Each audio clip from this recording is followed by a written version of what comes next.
Olá, boa noite! Sejam bem-vindos. Vou começar me apresentando. Meu nome é Mariana Maxinucci, eu sou professora de Artes e Artes da Linguagem aqui da Academia Dulcis Domus. E essa é a nossa terceira live de estudos que aborda o tema da narração.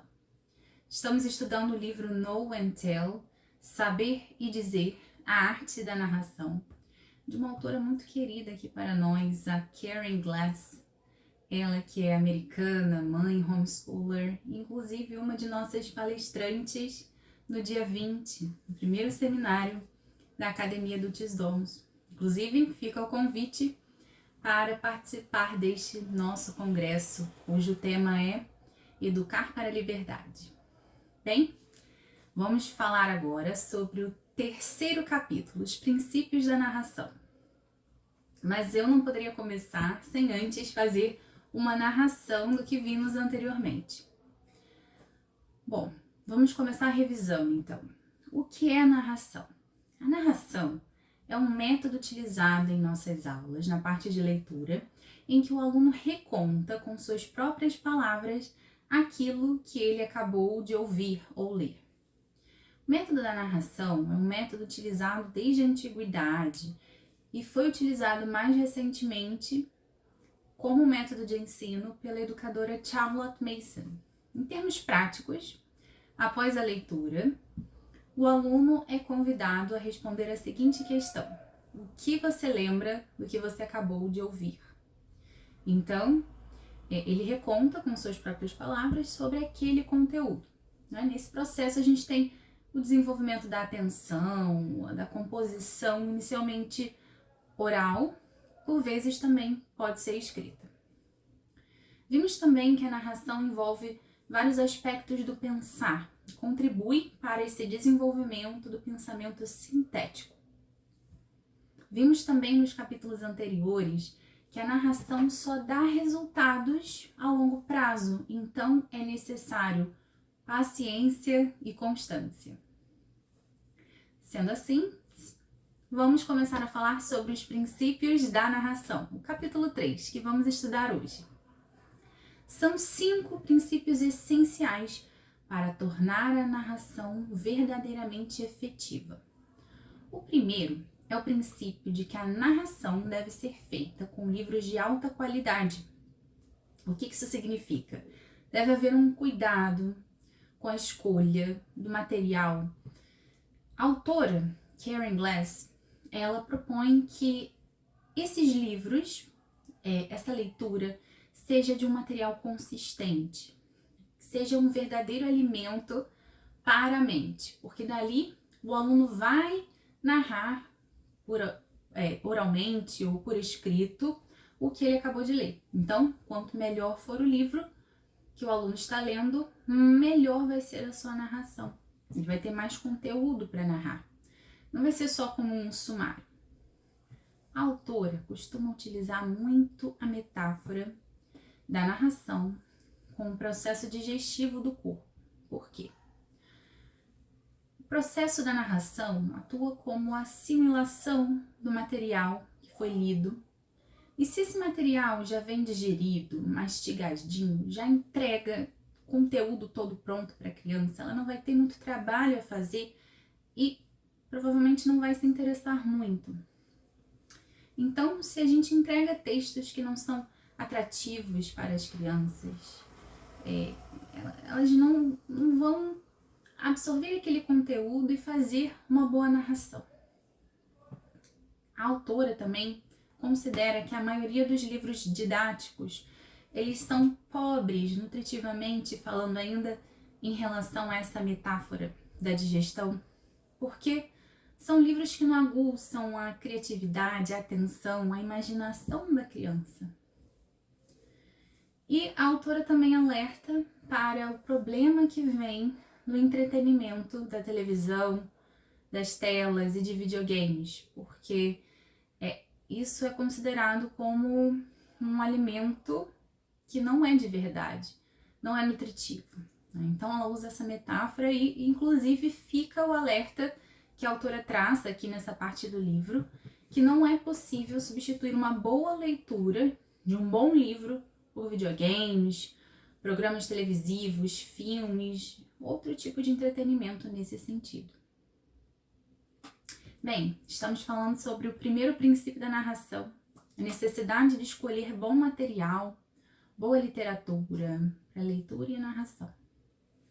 Para que essa prática da narração seja efetiva, é preciso, então, que sejam livros ricos, livros fortes, não só em uma área, mas em todas as áreas do currículo. Por quê? Queremos que os nossos filhos aprendam, mas também queremos que eles amem o ato de aprender. Isso é possível com uma boa leitura, uma boa literatura, com um material bom, consistente, com bons autores. E no final das contas, qual é a consequência de dar uma boa literatura, livros de alta qualidade para as crianças lerem e narrarem? A consequência disso é que eles desenvolvem habilidades de pensamento em um alto nível.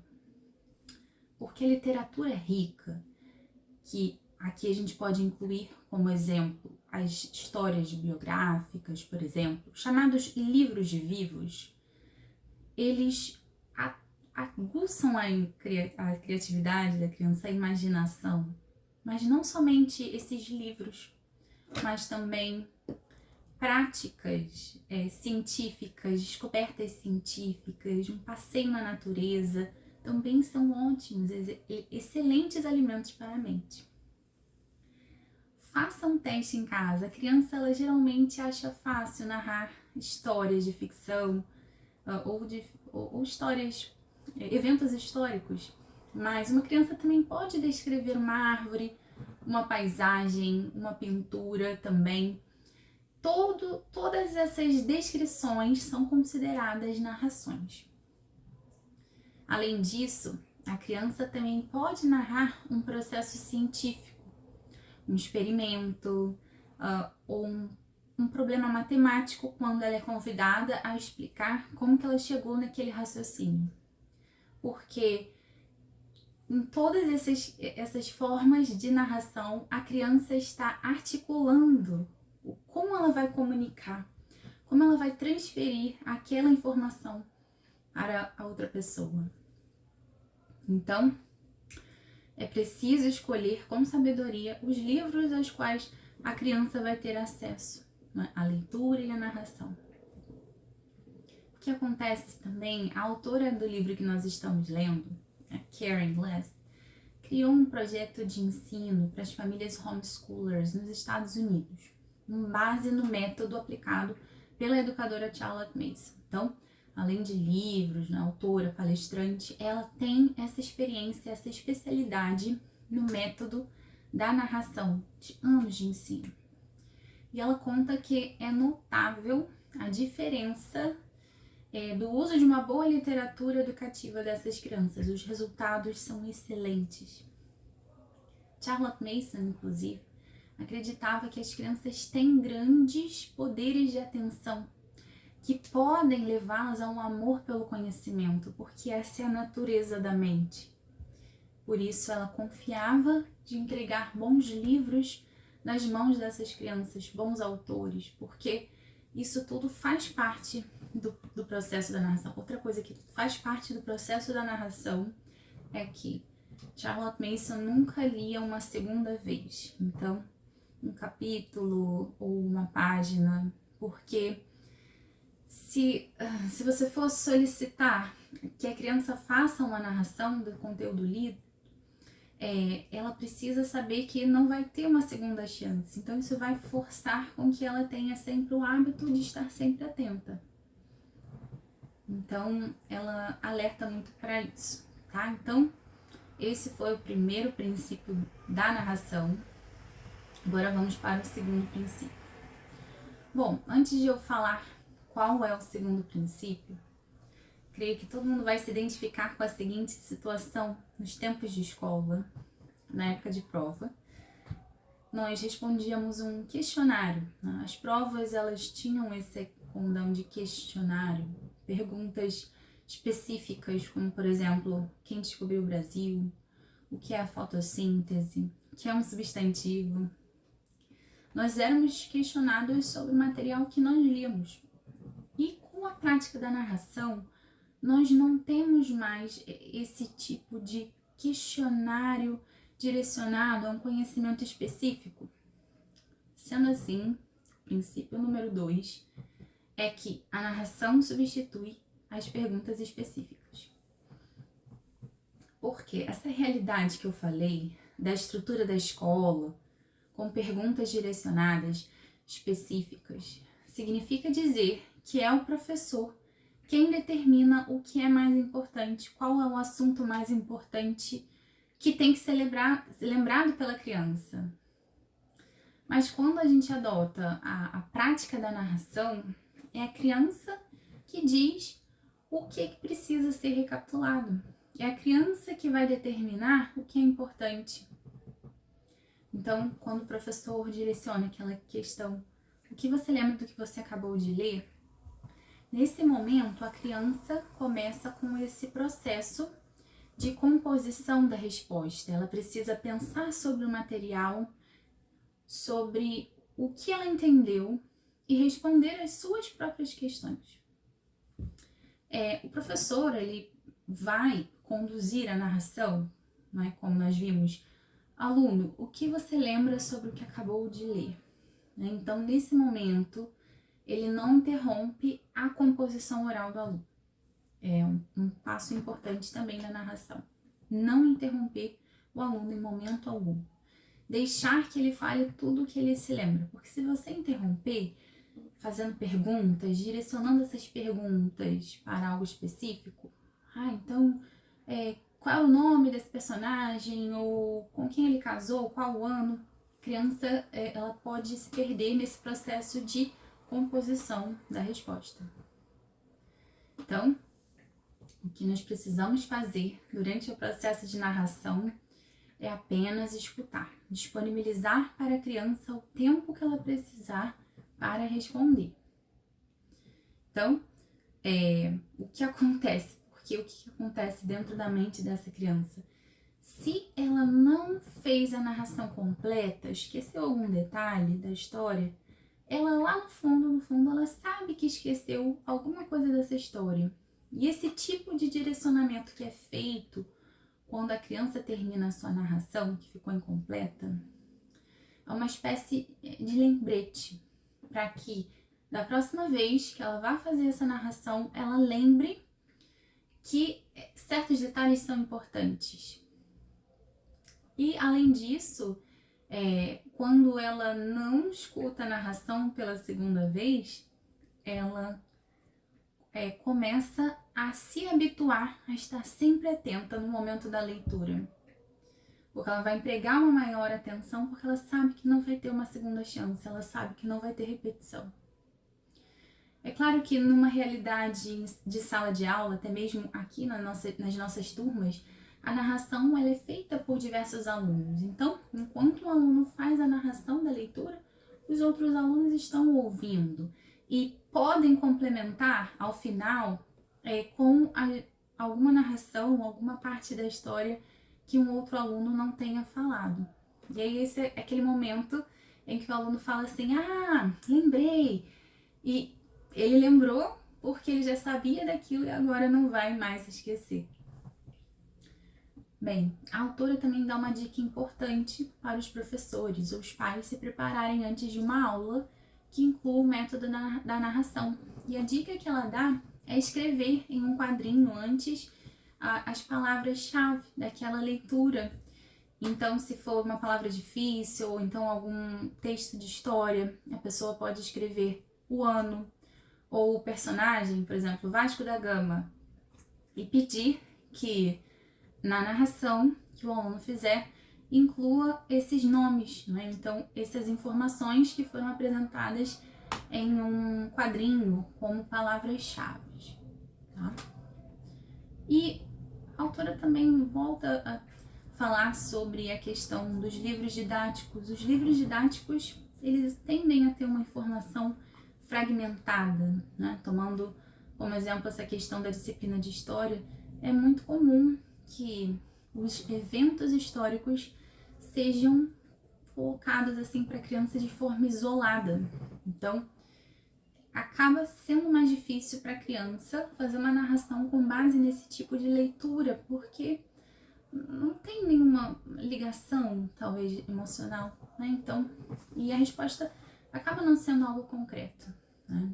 Assim como nós, por exemplo, temos a experiência do tempo de escola de se preparar muito para um exame, estudar bastante e fazer aquele exame com os questionários específicos e depois esquecer aquele conteúdo, né? Então, aquele conteúdo some da nossa mente. Os professores, eles acabam tendo essa errada suposição de que fazendo várias perguntas numa prova, isso vai ensinar a criança a pensar por ela mesma. Sendo que na narração o que acontece é que nós percebemos aquilo que a criança sabe. Então, é muito importante que a gente dê essa oportunidade para as crianças, que elas pensem por elas mesmas, né? Que elas coloquem essa habilidade em prática. E o uso da narração dá à criança essa oportunidade de pensar, porque na verdade requer isso dela. Bem, a estrutura que a criança formula para responder ao professor que pergunta o que você lembra sobre o que acabou de ler, acaba fazendo com que ela ordene na mente, né? Todo esse processo equivale então a ordenar a resposta em sua mente e dizer aquilo que é realmente significante, filtrar aquilo que não é tão significante, né? Então, tudo isso permite que a criança questione ela mesma, o que é necessário dizer naquela narração, e isso acaba fazendo com que ela compreenda o real, que a gente compreenda o real conhecimento da criança sobre aquele conteúdo. Bom, antes de irmos para o terceiro princípio da narração, não sei se vocês lembram, ou se já estavam presentes no começo da live, eu comecei a live de hoje fazendo uma narração do conteúdo estudado anteriormente. Então, fiz uma breve revisão, porque os pais que nos acompanham desde o início poderão conectar conteúdo anterior com o conteúdo de hoje, e além do mais, as pessoas que estão assistindo pela primeira vez, né, podem se situar sobre o que estamos falando. Nós fazemos o mesmo em sala de aula. A criança não apenas vai usar o método da narração no seu dia a dia, mas ela também vai fazer uma narração do que foi visto anteriormente. E isso vai acontecer de diversas formas, como por exemplo, na semana seguinte, a criança vai fazer uma narração do que leu na semana anterior ou no capítulo anterior. E periodicamente, além disso, a criança também passa por exames. A proposta da autora é que a cada 12 semanas, cada trimestre, a criança seja examinada e são direcionadas essas perguntas da narração, né? Então, a narração vai ser feita com base na leitura que ela fez, nos livros que ela leu, tá? E o mais interessante nesse aspecto, né, do exame, que nós aplicamos também aqui na nossa escola, é que as crianças, a gente pode examinar, nós professores podemos examinar exatamente o que ela sabe, e não pegadinhas, né? Eu quero ver o que a criança não sabe para dar uma nota menor, como por exemplo, questões de marca X ou verdadeiro ou falso, que nós já estávamos bem habituados na realidade escolar. Não, o contrário disso vai acontecer. Queremos investigar o que a criança sabe sobre aquele assunto, no máximo de detalhes possível. Então, quando a narração já é uma prática consistente e constante, a criança ela já sabe que vai ser convidada a fazer a narração no dia do exame. Então, ela já está acostumada com essa prática. Ela vai narrar o mesmo conteúdo que ela narrou semanas anteriormente. E no caso das crianças que não são alfabetizadas ainda, ou ainda estão em fase de alfabetização, elas fazem então a narração oral, enquanto que as crianças que já podem escrever são convidadas então também a fazer uma resposta escrita, tá? Bom, estamos caminhando para o último princípio da narração e antes de seguirmos, gostaria de incentivá-los a enviar suas dúvidas, fazer anotações, tá? Bom, então vamos para o último princípio da narração, que consiste em assegurar que a narração seja o trabalho original da criança. Porque a criança vai dar uma resposta. Então, para dar aquela resposta, ela vai fazer uma composição daquela resposta. Então, é preciso que o fruto daquela resposta seja a real compreensão da criança daquele conteúdo. Porque a autora até faz uma metáfora muito interessante. Ela utiliza a metáfora seguinte: imagine que o seu filho, que tem 5 anos, queira desenhar um carro. Então, ele vai desenhar o carro com a mãozinha dele e você, que é adulto, segura a mãozinha e vai direcionando o desenho do carro. A criança, nessa situação, fica sem saber se ela pode realmente desenhar um carro. E o adulto também fica sem saber se ela pode realmente desenhar o carro, porque ele direcionou aquele desenho. Então, essa comparação pode ser utilizada como método da narração. É preciso que a criança ela faça a narração por ela mesma. A gente não pode deixar de perder a oportunidade que a criança se expresse por ela mesma. Então, isso é o que a gente chama de narração espontânea, que é o último princípio da narração, tá? Então, esse último princípio da narração é essencial para manter a essência do método. No começo, as narrações podem parecer simples, é possível que a gente tenha uma expectativa de que a criança, especialmente as menores, se expressem mais, mas a gente precisa deixá-las conduzir suas próprias narrações. Da mesma forma que nós adultos permitimos que ela desenhe o carro por ela mesma. Então, como chegamos ao fim desses últimos princípios da narração, vamos recapitular, né, para não esquecermos os princípios que nós vimos hoje. Princípio número 1. A narração deve ser feita de um material de alta qualidade, vocabulário rico, bons autores, excelente conteúdo. Princípio número 2. A narração é mais efetiva se o material é lido atentamente e somente uma vez, sem repetir. Terceiro lugar, a narração não deve ser interrompida de forma alguma enquanto a criança está narrando. Não deve ser corrigida em momento algum ou complementada pelo professor até que ela tenha finalizado. Número 4. A narração deve ser solicitada regularmente, depois de um tempo para verificar conhecimento. E por último, em último lugar, a narração deve ser feita pela criança, somente pela criança, sem a condução do adulto. Bem, coloco-me à disposição para qualquer dúvida também e fica o convite para acompanhar os outros capítulos desse nosso estudo do livro de Karen Glass, Saber e Dizer, a Arte da Narração.